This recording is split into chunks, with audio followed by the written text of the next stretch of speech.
Hello friend, welcome to my channel automation with Deepak. इस video में हम बात करने वाले हैं जो मित्सुबिशी की FX5U PLC है, उसके साथ हम मित्सुबिशी के VFD कैसे कम्युनिकेशन करते हैं उसके बारे में हम बात करेंगे। तो बने रहिए वीडियो के लास्ट तक। और अगर आप वीडियो पर नए हैं तो चैनल को सब्सक्राइब कर दें, चैनल को सब्सक्राइब कर दें और दोस्तों को अपने शेयर करें और वीडियो को लाइक करें, जिससे कि हमें आगे वीडियो बनाने का मोटिवेशन मिलता रहे। तो यहाँ पे देख सकते हैं, ये मेरी FX5U PLC है और ये मेरा मित्सुबिशी का VFD है। इसका कैसे हम कम्युनिकेशन करते हैं, क्या इसकी वायरिंग होती है, क्या पैरामीटर सेटिंग होती है और PLC लॉजिक हम इसका कैसे लिखते हैं, उसके बारे में हम बात करने वाले हैं। तो सबसे पहले हम चलते हैं आगे। यहाँ पे देख सकते हैं सिस्टम कॉन्फ़िगरेशन में, यहाँ पे सिस्टम कॉन्फ़िगरेशन दिखाई दिया है। तो यहाँ पे दिखा देता हूँ, मोडबस का इनबिल्ट पोर्ट होता है FX5 PLC में, वो यहाँ पर दिया होता है मेरा। ये मेरे मोडबस के कनेक्शन के लिए दिया हुआ है, RTU कनेक्शन के लिए। उसके बाद हम बात करेंगे Modbus RTU protocol connection details. जब हम when we used RJ45 connector in VFD, then wiring details। अगर हम VFD साइड RJ45 कनेक्टर हमारा है और तो हम उसकी वायरिंग कैसे करते हैं, तो यहाँ पे देख सकते हैं। अगर हमारा RJ45 जो कनेक्टर है उसको हम इस तरीके से रखेंगे, तो वन तो इधर साइड से वन होगा और इधर साइड 8 नंबर होगा। और पिन नंबर की बात करें, पहली जो पिन होगी हमारी 1 नंबर, वो हमारी SG होगी, जिसको हम अर्थ ग्राउंड कनेक्टेड टू टर्मिनल 5 यहाँ से भी देख सकते हैं। और 2 नंबर जो है हमारी पैरामीटर यूनिट पावर सप्लाई है, और 3 नंबर हमारी RDA, 4 नंबर SDB और 5 नंबर SDA और 6 नंबर RDB। और नेक्स्ट मैं आपको इसकी फुल डिटेल दिखा देता हूँ, कैसे हमको मित्सुबिशी FX5U PLC के साथ कनेक्शन करने हैं। तो यहाँ पे देखो, मैंने दिया हुआ है VFD साइड और FX5U PLC साइड। जो SDA है उसको मुझे RDA से कनेक्ट करना है। इसके जो RDA है उसके SDA से मुझे कनेक्ट करना है, और यहाँ से मुझे ये दोनों को शॉर्ट कर देना है। और 5 नंबर SG, ये मेरा SG से कनेक्ट कर देना है, और SDB को RDB से और RDB को SDB से कनेक्ट कर देना है। ये तो हो गई मेरी जब मेरे RJ45 यूज हो VFD साइड, ये तो तब वायरिंग हो गई। लेकिन एक और आता है टर्मिनल वायरिंग। टर्मिनल भी होते हैं VFD साइड। अगर टर्मिनल हम यूज में ले रहे हैं तो तब क्या करेंगे, कैसे इसकी वायरिंग करेंगे, उसको हम देखते हैं नेक्स्ट स्लाइड में। यहाँ पे देख सकते हैं VFD साइड। अगर टर्मिनल से हम कनेक्शन कर रहे हैं डायरेक्ट VFD से और FX5 PLC का, तो तब मेरे कनेक्शन ये होंगे। TX प्लस जाएगा RDA पे, और RX प्लस जो है मेरा जाएगा वो SDA पे जाएगा, और TX माइनस जो होगा मेरा RDB से कनेक्ट हो जाएगा, और RX माइनस मेरा SDB से कनेक्ट हो जाएगा, और SG मेरा SG से यहाँ पे कनेक्ट हो जाएगा। अभी नेक्स्ट मैं चलता हूँ मोडबस रजिस्टर के बारे में। जो VFD के मोडबस रजिस्टर होते हैं, ये मेरे राइट रजिस्टर हैं। तो मैं बता देता हूँ, 40,000 14,002 का मेरा इन्वर्टर रीसेट है, 14,003 पे मेरा पैरामीटर क्लियर है। इस तरीके से सारे रजिस्टर की डिटेल यहाँ पे दे रखी है। 14,014 पे मेरा रनिंग फ्रीक्वेंसी और 14,015 पे मेरा रनिंग फ्रीक्वेंसी ईपीआरएम वैल्यू है। इसको रीड राइट भी कर सकते हैं हम। यहाँ पे देख सकते हैं, इसे इन्वर्टर रीसेट है हमारा, हम ओनली राइट कर सकते हैं इसमें। और यहाँ पे inverter status control input instruction जो है मेरा रीड राइट भी कर सकते हैं। ये 40,009 पे मेरा है। अभी 14,009 की बात करें तो इसमें कंट्रोल इनपुट इंस्ट्रक्शन जो है मेरा स्टॉप कमांड के लिए है 0, और 1 के लिए जो है मेरा बिट है। ये मेरी 14,009 जो मेरा रजिस्टर है, इसकी जो 16 बिट है मेरी यहाँ पे दी हुई है, और उनके अलग अलग स्पेसिफिकेशन भी यहाँ पे दिए हुए हैं। आप इसको पढ़ सकते हैं बाद में। अभी मैं बता देता हूँ थोड़ा बहुत। जैसे स्टॉप कमांड हो गई मेरी, 0 पे आएगी, और 1 फॉरवर्ड कमांड, 2 मेरी रिवर्स रोटेशन कमांड है, और हाई स्पीड कमांड 3 पे आएगी, और मिडिल स्पीड मेरी 4। इस तरीके से सारी यहाँ पे दी हुई है, और 12 नंबर मेरा रीसेट के लिए दिया हुआ है। अब नेक्स्ट मैं करता हूँ बीएफडी मोडबस रीड रजिस्टर की बात, कि कहाँ से हमें डाटा रीड करना है, करंट रीड करना है, फ्रिक्वेंसी रीड करनी है, वोल्टेज रीड करनी है। तो 14,201 पे आउटपुट फ्रिक्वेंसी और 14,202 पे आउटपुट करंट है हमारा, और 14,203 पे मेरा आउटपुट वोल्टेज है। यहाँ से और भी रजिस्टर दिए हुए हैं, जैसे ऑटो फ्रिक्वेंसी सेटिंग, या स्पीड सेटिंग, या टॉर्क के लिए मोटर टॉर्क कितनी है हमारी, और 208 पे कन्वर्टर आउटपुट वोल्टेज। इस तरीके से यहाँ पे दिए हुए हैं सारी, जैसे टू, यहाँ पे आउटपुट पावर दी हुई है।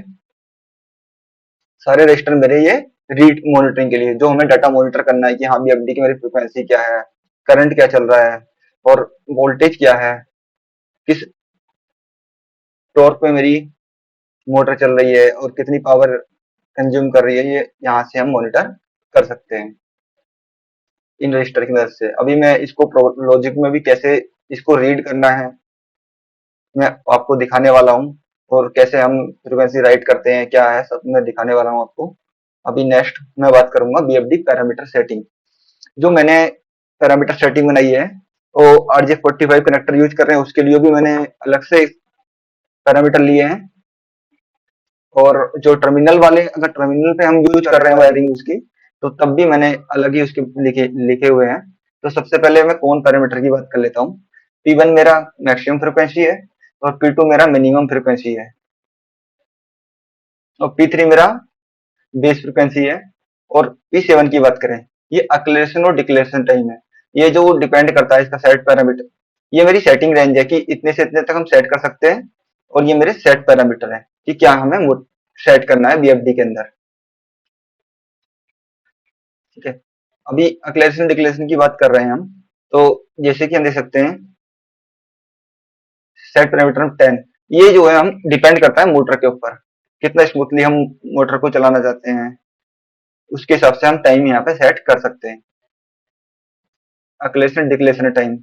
और P9 है मेरा रेटेड मोटर करंट, जितना मोटर का करंट होगा उसके बेस पे हम ये पैरामीटर डिफाइन करते हैं, और ये जो हमें मोटर की रेटिंग प्लेट पे मिल जाएगा कि कितना मैक्सिमम करंट है, उसके हिसाब से हम यहाँ पे सेट कर सकते हैं। अगर इससे ऊपर जाएगा हमारा करंट तो हमारी बीएफडी ट्रिप हो जाएगा, वो मोटर मेरी बंद हो जाएगी। अब P70S, ये रिवर्स रोटेशन प्रिवेंशन सिलेक्शन है, यानी रिवर्स रोटेशन जो है उसको बचाता है ये। यहाँ पे 1 हम इसको सेट कर देंगे। अब P79 operation mode selection, this is very important parameter. So यहाँ पे हम 0 4 नेट मोड, जो भी हमारा बीएफडी है, अगर हम किसी भी कम्युनिकेशन के माध्यम से चला रहे हैं, जैसे मोडबस में चला रहे हैं अभी मोडबस कम्युनिकेशन के थ्रू, मोडबस आरटीयू, तो यहाँ पे हम P79 में 0 सेट करना होगा, क्योंकि जो बीएफडी है हमारा वो नेट मोड में होना चाहिए।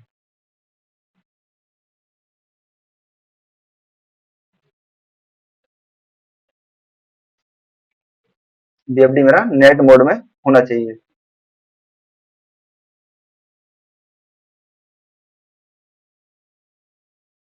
नेट मोड में होना चाहिए।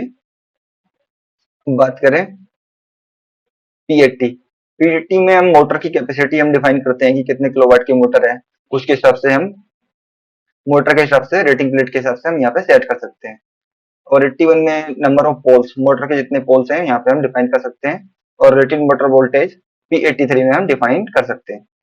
और P195 में 99 हम रहने देंगे, ये जो हमारा है ट्रिप के लिए हम यूज करते हैं इसको, और रन रन फीडबैक के लिए हम 196 टर्मिनल यूज करते हैं, इसमें हम 0 सेट कर देंगे तो हमारा रन का फीडबैक भी आने लगेगा। E251 में हम output phase loss protection selection के लिए हम 1 डाल सकते हैं यहाँ पे। अब बात करते हैं हम next parameter, VFD Modbus parameter when we used PU RJ45 connector VFD side। तो ये जो हमारे हैं, जो हम RJ45 कनेक्टर हमारा VFD साइड है, तो तब हम यूज करेंगे। तो फिर P117 इसमें हम 1 कर देंगे। ये मेरा स्टेशन नंबर है। 117 जो हमारा स्टेशन नंबर है। 118 जो है हमारा कम्युनिकेशन स्पीड। बॉड रेट हमको कितनी रखनी है, तो यहाँ से 192 या फिर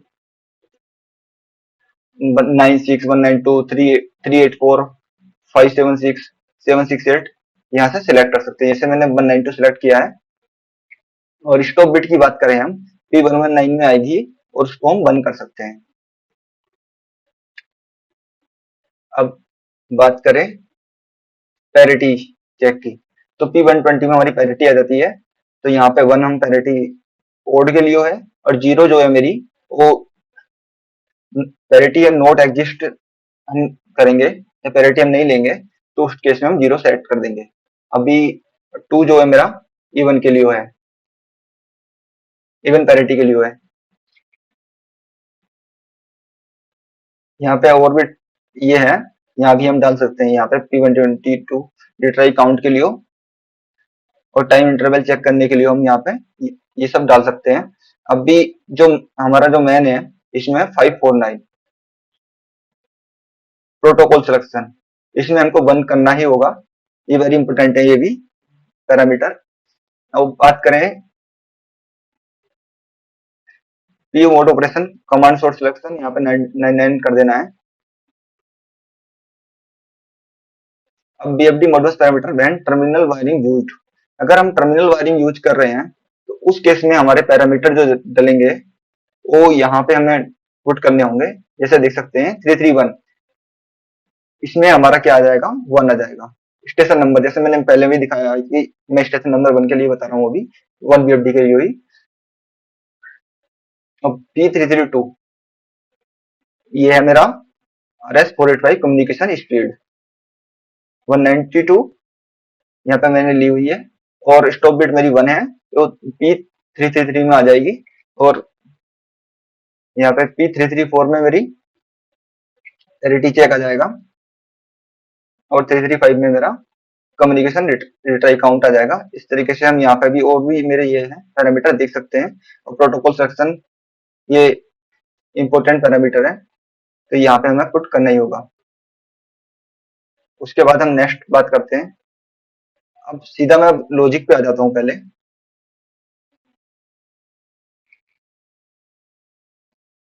ये मैंने FX5 PLC में ऑलरेडी प्रोग्राम क्रिएट किया हुआ है। तो सबसे पहले हम जाएंगे मॉड्यूल पैरामीटर में। मॉड्यूल पैरामीटर में जाने के बाद RS485 सीरियल पोर्ट में जाएंगे, और यहाँ से हमको Modbus RT communication protocol select कर लेना है। सिलेक्ट करने के बाद यहाँ पे पैरिटी मैंने इवन इवन या जो भी मैंने यहाँ पे दिखाई है, अभी मैं उसके हिसाब से पुट कर देता हूँ।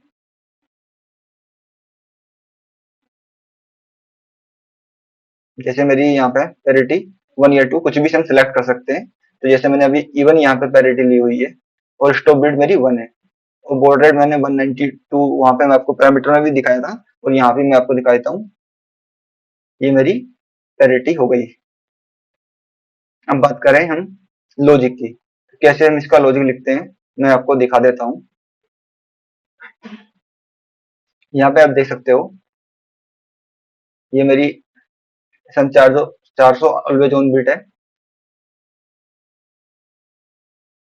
यहाँ पे BFD स्टार्ट कमांड है मेरी। जैसे हम BFD को स्टार्ट करेंगे, टाइमर ऑन हो जाएगा मेरा। और यहाँ पे जब मेरा K1 से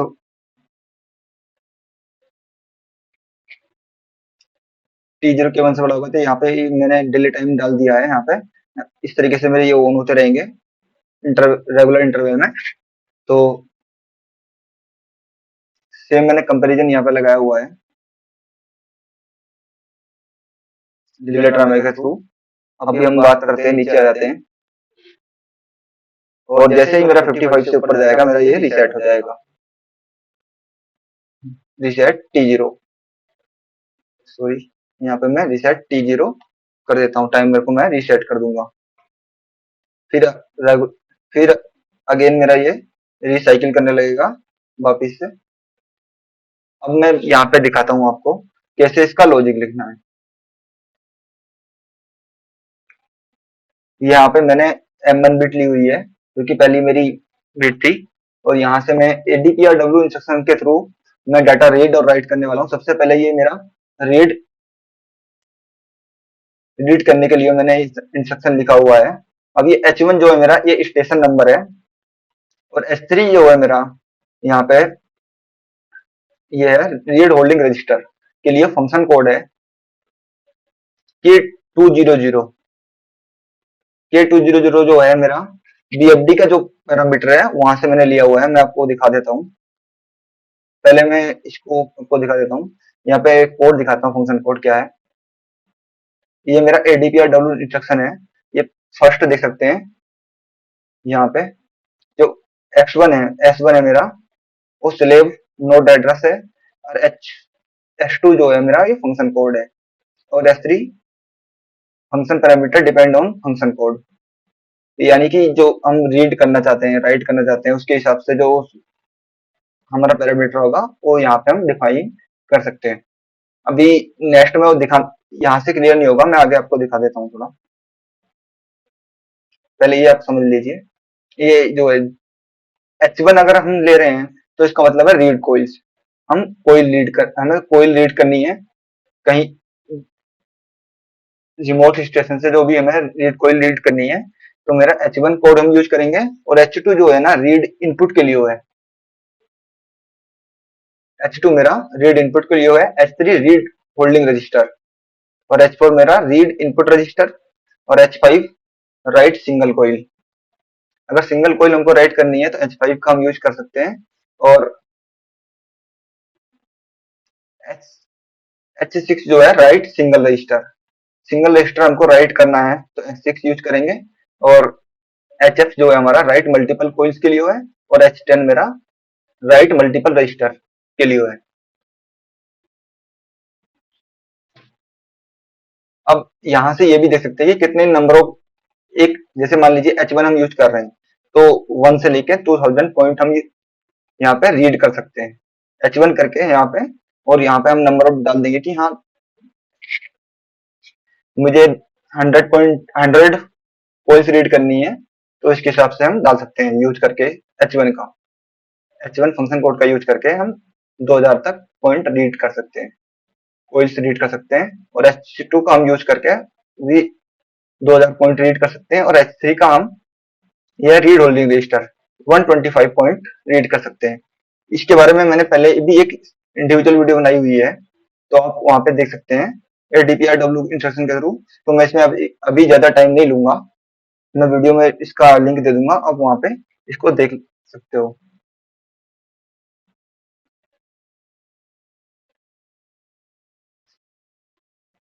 ये मेरा ADPRW इंस्ट्रक्शन के बारे में एक बार मैं बता देता हूँ फिर भी।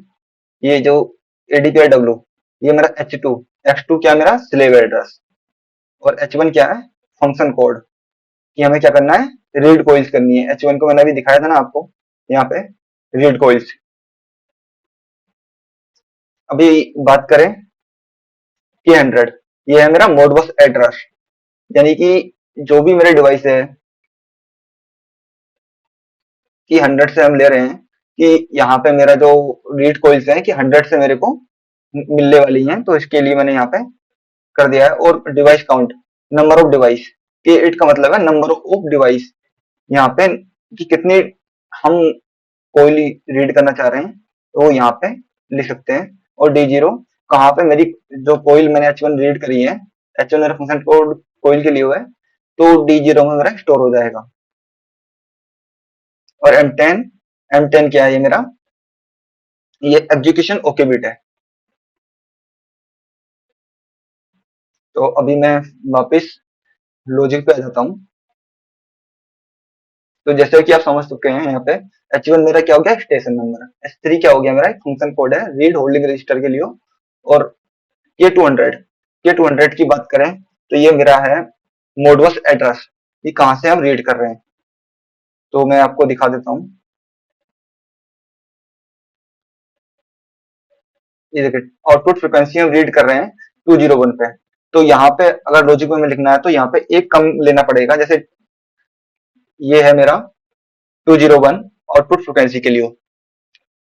तो इसको हम एक माइनस करके यहाँ पे लॉजिक में लिखेंगे अपने। तो यहाँ पे 200, ये मेरा 40,201। तो मैं हम लास्ट के 3 डिजिट यहाँ पे देखने वाले हैं बस। तो यहाँ पे मैंने 200 लिया और नंबर ऑफ रजिस्टर कितने रीड करने, एक। क्या रीड कर रहे हैं इसमें, आउटपुट फ्रीक्वेंसी और फ्रीक्वेंसी। ये मेरा एग्जीक्यूशन ओके। अगर ये मेरे ओन है, जैसे मैंने M6100 यहाँ भी मैंने लिया हुआ है, जैसे ही ये बिट मेरी आएगी और ये मेरा ऑन हो जाएगी M3000, तो इसका मतलब है कि फ्रीक्वेंसी रीड एजुकेशन ओके, जो मैंने फ्रीक्वेंसी रीड करने के लिए इंस्ट्रक्शन लिखा है वो ठीक है। उसके बाद अब इसकी जो नेक्स्ट बिट होती है M6100, जैसे मैंने लिया यहाँ पे, इसकी जो नेक्स्ट बिट होगी M6101, इसका मतलब है अगर ये ऑन है, ये हाई है, तो उस कंडीशन में मेरी कोई एरर है जिसकी वजह से मैं रीड नहीं कर पा रहा हूँ फ्रीक्वेंसी। तो यहाँ पे ये दिखाती है कि मेरी फ्रीक्वेंसी एरर में है, अभी इंस्ट्रक्शन मेरा कंप्लीट नहीं हुआ है नॉर्मली। और यहाँ पे मैंने एक बिट इससे ऑन करा दी है, और जैसे ही एरर आए तो हम इसको रीसेट कर देंगे। इसलिए मैंने आगे प्रोग्राम भी लिखा है, रीसेट M3000। मैंने इसको भी रीसेट किया है और 6101 को भी रीसेट किया है और 3101 को भी रीसेट किया है। अब सेम हम बात करें, सेम बात करने वाले हैं रीड होल्डिंग रजिस्टर। ये भी है H1 is equal to station number और S3 मतलब रीड होल्डिंग रजिस्टर। और यहाँ पे 201 जो है मेरा, यहाँ पे मैं आपको दिखाऊं, 202 है मेरा आउटपुट करंट के लिए। तो मैं करंट यहाँ पे रीड करने वाला हूँ, आउटपुट करंट। अभी मैंने एक चीज बताई नहीं यहाँ पे, ये K1 तो हो गया मेरा नंबर ऑफ रजिस्टर, और D500 इसका मतलब है कि जो हम वैल्यू रीड कर रहे हैं ना, मोडबस एड्रेस जो रीड कर रहे हैं, वो मेरा कहाँ स्टोर होगा, D500 में। D500 में मेरा स्टोर होने वाला है, पीएलसी के अंदर हमारी D500 में स्टोर हो जाएगा। अभी नेक्स्ट में बात करता हूँ करंट हम यहाँ पे रीड कर रहे हैं। तो करंट रीड करने के लिए यहाँ पे सेम 202 मेरा मोडबस एड्रेस था, यहाँ पे मैंने एक कम लिया है 201, और यहाँ पे मैंने K1 क्या है मेरा, नंबर ऑफ रजिस्टर कितने रीड करने हैं यहाँ पे हमारा दिया हुआ है। तो यहाँ पे कहाँ स्टोर होगा, 201 की वैल्यू जो आएगी वो मेरी 502 में स्टोर हो जाएगी। और सेम एग्जीक्यूशन ओके की बिट मैंने यहाँ पे लगाई हुई है, जो मैं पहले भी आपको बता चुका हूँ, आप इसको देख सकते हैं। सेम लॉजिक यहाँ पे लिखा हुआ है जो मैं पहले ही बता चुका हूँ आपको। अब मैंने यहाँ पे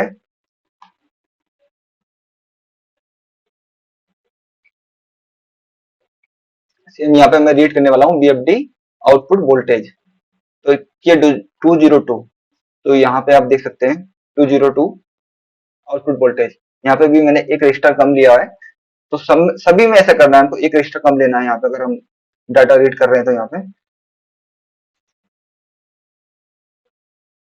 यहाँ पे मेरा आउटपुट वोल्टेज रीड कर लिया है मैंने, और स्टोर जो होगा मेरा D504 में हो जाएगा।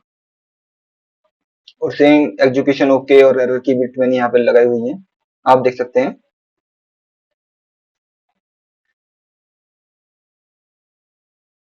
और यहाँ पे power store VFD output power store, जो मोटर की कितनी पावर कंज्यूम हो रही है वो यहाँ पे मैंने उसके लिए लॉजिक लिखा है ADPRW के through. H1 same station number, S3 मेरा फंक्शन कोड हो गया, कि रीड होल्डिंग रजिस्टर है हमारा ये फंक्शन कोड, और कि 213 यहाँ पे मेरा ये पावर स्टोर रजिस्टर है, आउटपुट पावर स्टोर रजिस्टर है यहाँ पे।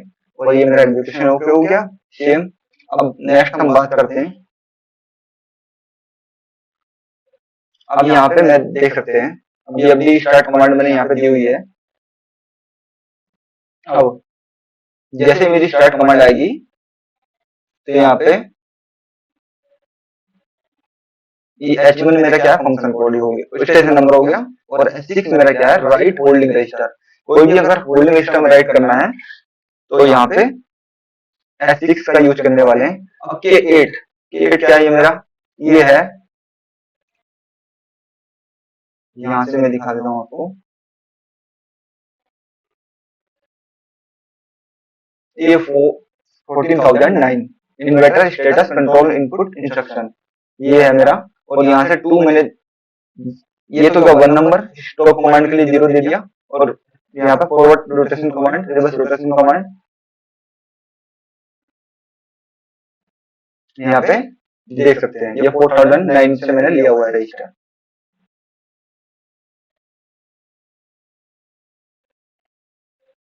S6 मेरा हो गया, K8 मेरा रजिस्टर हो गया होल्डिंग रजिस्टर, और K1 क्या है मेरा, इन नंबर ऑफ रजिस्टर कितना राइट कर रहे हैं हम। और K2 मेरी बिट, ये मेरी बिट है, 2 नंबर की बिट हम ले रहे हैं। तो यहाँ पे स्टार्ट एजुकेशन ओके आएगा तो मेरा सिग्नल हेल्दी हो जाएगा, और स्टार्ट कमांड चली जाएगी मेरी VFD को। और सेम थिंग मैंने यहाँ पे लगाई हुई है। 7200 अगर मेरा वो हाई है तो मेरा स्टार्ट एजुकेशन ओके है, और स्टार्ट एजुकेशन 201 7201 मेरा अगर हाई है तो इसका मतलब है कि स्टार्ट एजुकेशन एरर में है, मेरा VFD मेरा एरर में है।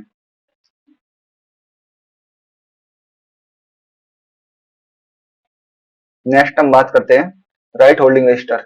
अगर स्टॉप करने के लिए हमें लिखना हो तो कैसे लिखेंगे, यहाँ पे देख सकते हैं आप, ये स्टॉप एग्जीक्यूशन के लिए है।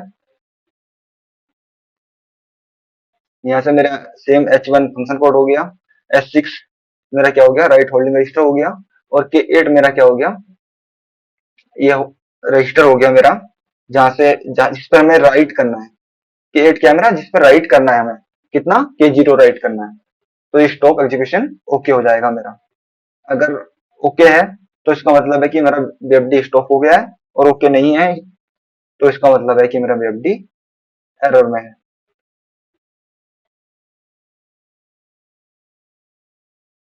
सेम मैंने यहाँ पे बिट भी लगा दी है, आप देख सकते हैं इसे।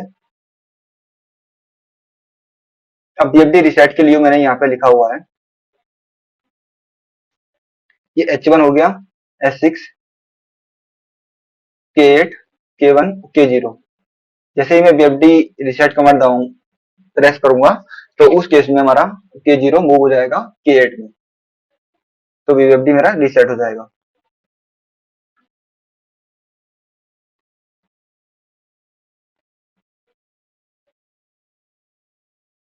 ठीक है, मेरा VFD फ्रीक्वेंसी, अगर हम कम्युनिकेशन के थ्रू ही फ्रीक्वेंसी इंक्रीज और डिक्रीज करना चाह रहे हैं तो ये मेरा उसी के लिए लिखा हुआ है इंस्ट्रक्शन। तो देख सकते हैं H1 मेरा फंक्शन कोड हो गया, H1 मेरा स्टेशन नंबर हो गया, S6 मेरा राइट होल्डिंग रजिस्टर हो गया, ओके 13।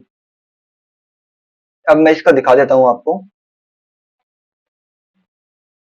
ये रनिंग फ्रीक्वेंसी हम अगर हमको राइट करनी है तो जैसे 14,014 है, तो इसको ही कम करके हम यहाँ पे लिख दिए हैं, यहाँ पे K13।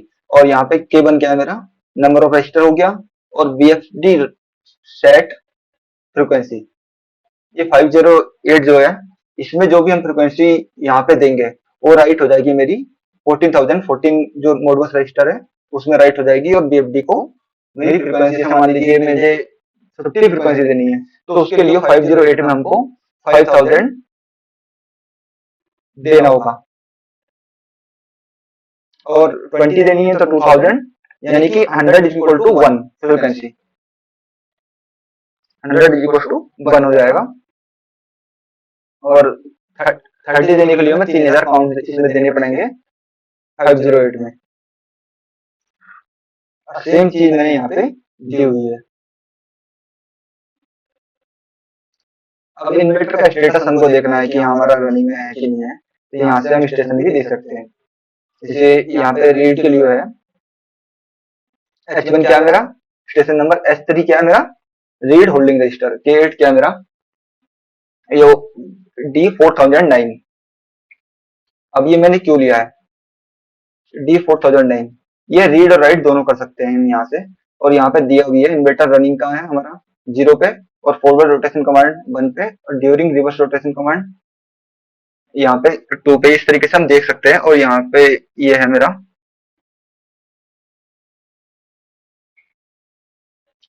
फोल्ड के लिए मेरा 15 नंबर, यानी 16 नंबर की जो बिट है वो मेरे फोल्ड के लिए हुआ है। रजिस्टर मैंने दे दिया है 510 यहाँ पे।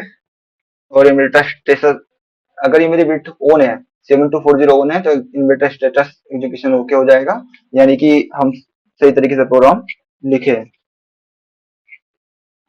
अब नेक्स्ट मैं बात करूं D510.F, जिसे मैं 510 लिया है, तो उसका स्टेटस जो आएगा लास्ट का 15 नंबर, वो मेरा कहाँ स्टोर हो रहा है, 510F पे। तो यहाँ पे मैं दिखाई देता हूँ आपको, फोल्ड ऑकरेंस कहाँ पे, मेरा 15 नंबर, यानी कि लास्ट की जो बिट है मेरी रजिस्टर की, वो बिट हो जाएगी 510F। अब यहाँ पे मेरे लिखा हुआ है स्टार्ट एग्जीक्यूशन ओके है, स्टॉप एग्जीक्यूशन ओके है, VFD रीसेट इन एरर है। जितने भी राइट वाले मैंने यहाँ पे लिख दिया है एरर में होंगे, तो उस केस में मेरा एरर शो करेगा। कोई भी अगर एरर में है, तो कोई भी बिट मेरी आती है तो यहाँ पे एरर एरर शो करेगा यहाँ पे, अगर मेरा कम्युनिकेशन नहीं हो रहा होगा तो। और ये सब ओके है, तो मेरा VFD राइट एग्जीक्यूशन ओके है।